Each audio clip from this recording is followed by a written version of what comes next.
Barbershop conversation, guys. Feel free, hit the subscribe button.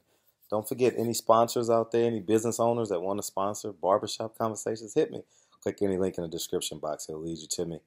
And I want this, you guys are looking at this thumbnail, right? And remember, I was asking the question. I says, I was asking Robert Garcia, Mikey Garcia, Peter, how are you going to put your left foot outside of Errol Spence's right foot? Couldn't do it. Couldn't do it. And people's like, why is that important? Because if he goes right, he's going to land right. He's going to fall right in line with Errol Spence's left hand. And if he feints that, he's going to come over the top with a right hook or an overhand right or something like that, somewhere in the lines of that. And without if Mikey Garcia can't be outside of Errol Spence's right foot, he can't pivot. And I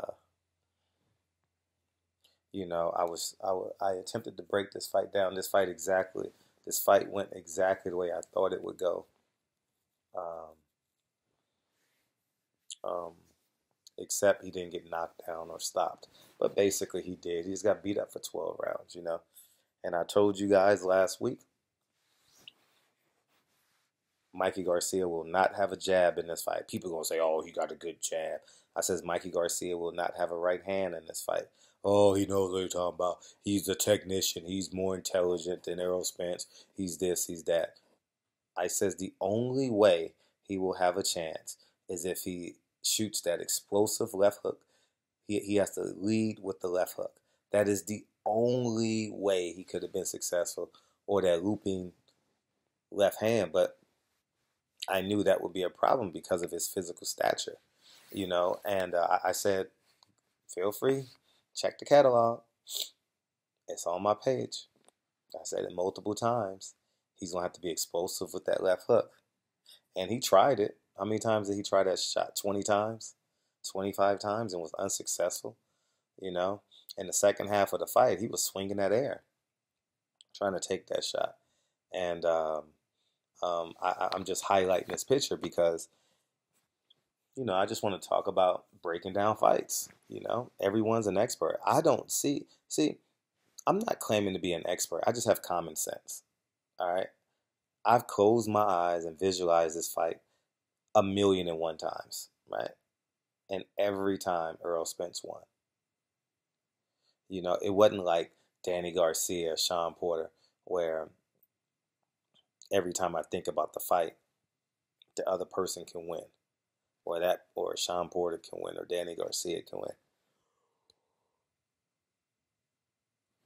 It was and that rarely happens, but every time I visualize it and I couldn't see it, and 78 was saying the same thing I was saying about, because when I break down fights, I watch film after film after film after film, and I told you guys Errol Spence's jab will control and manipulate Mikey Garcia all night.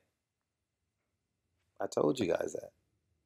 I explained it thoroughly. And if you are subscribed to a channel that picked Mikey Garcia in this fight, you should question their boxing common sense 101. You should question them. You should question them. Because there's no way on God's green earth was Mikey Garcia going to be tall enough to land the shots. Errol Spence don't really have to be out of range for him, because he can catch a lot of shit, and Mikey Garcia's full extension, because he has to shoot up 3 inches, and the distance between him and Errol, and calculate that with the distance between he and Errol Spence, and you calculate fatigue the second half of the fight, he won't have the power, even if he lands, and this was the truth, but I saw this picture, and I thought it was a great illustration of what I was attempting to explain to you guys as it relates to Mikey Garcia will be ineffective if he cannot put his left foot outside of outside of Errol Spence's right foot. And he couldn't do it all night. He tried to feint his way in. He tried to slip his way in to no avail. Errol Spence just manipulated him with his jab. Go watch the Chris Algieri fight. I told you guys to watch it. Y'all don't want to listen to me. Y'all just want to say, "Oh, Fred can't get this right. He's wrong." How the fuck? I don't. I don't know how. I'm not saying you should unsubscribe to people because everyone gets a fight wrong. But this fight, I can't see how anyone in their right mind could pick Mikey Garcia.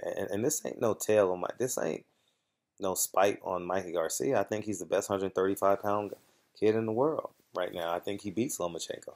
You know, I think he's stronger. I think he's more precise. I think Lomachenko is becoming more and more stiff. You know, especially above the waist. And I enjoy Lomachenko. Outside of him, I think I would consider still betting Lomachenko blind. You know, um, so so go ahead and go to your see. There's a difference when you miss competitive fights. The first day this fight was announced, till they walked in the ring, I said it won't be close. Errol Spence won 107, 120 without a knockdown. I guess that was round 9, where one of the judges gave him a 10-8 round. But, you know, I'm 34, 2-2 in my last 38 fights. And you guys know I don't pick something that's above 70-30 in the public eye. I don't. The fight got to be at least 70-30 for me to pick it. And that's what this fight was. And it was an event, so I think it's important that in addition to um, picking the fights, I think it's important that we stay current on the events and include ourselves in boxing events. You know what I mean? So, but anyways, man, congratulations, Earl Spence. Sensational performance.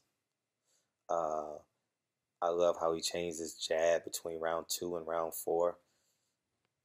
Oh man, he had Errol Spence simple. I mean, he had Mikey Garcia simply confused. I'm tired. I know I'm pretty fatigued because I'm saying the wrong names, but it's okay. I want to pump out a few more videos too. And but anyways, man, barbershop conversations, man. I genuinely appreciate you guys. And once again, Fred Adamas predicts another fight. Exactly correct. I forgot to release my Sean Porter breakdown, but when you guys listen to my Sean Porter um,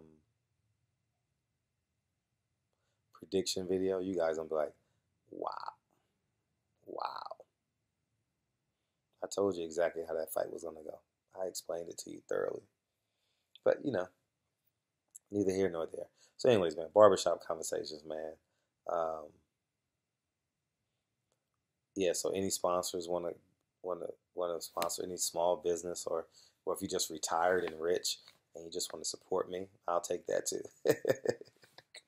Oh man. Uh, so Mike, I think Mikey Garcia should go down to one. His next fight will probably be at 140, and then he'll fight at 140. At 135, I believe. So, anyways, man, barbershop conversations, man. Feel free to hit the subscribe button. Got a long day tomorrow. Um, I got to move my workouts up earlier in the morning to about 5 in the morning. It's 11. It's 10 o'clock out here now. It's 9:53 to be exact. And because Deontay Wilder has his press conference at 9, and then Danny Garcia has his event at 11 a.m. out here in Los Angeles. So I'll be sure to bring you guys some awesome content. And um, I got to catch up on Danny Garcia. I wonder what's going on with Danny Garcia's life. I'm interested. So, anyways, besides the obvious questions, I got to do my research for that. So I have some questions for him. So barbershop comments, because I'm pretty sure I'll have a lot of time because of the time. It's 11 a.m. And I know many media members have jobs, so they may not be able to make it. So shout out to them. Shout out to all the media members that got jobs. They got 9 to 5 jobs, own a business, and they're still um, got their media company, and expanding the sport of boxing. I honor that. I respect that grind. I respect that hustle. So, Barbershop Conversations, man. Feel free to hit the subscribe button. I'll talk to you guys soon. Peace.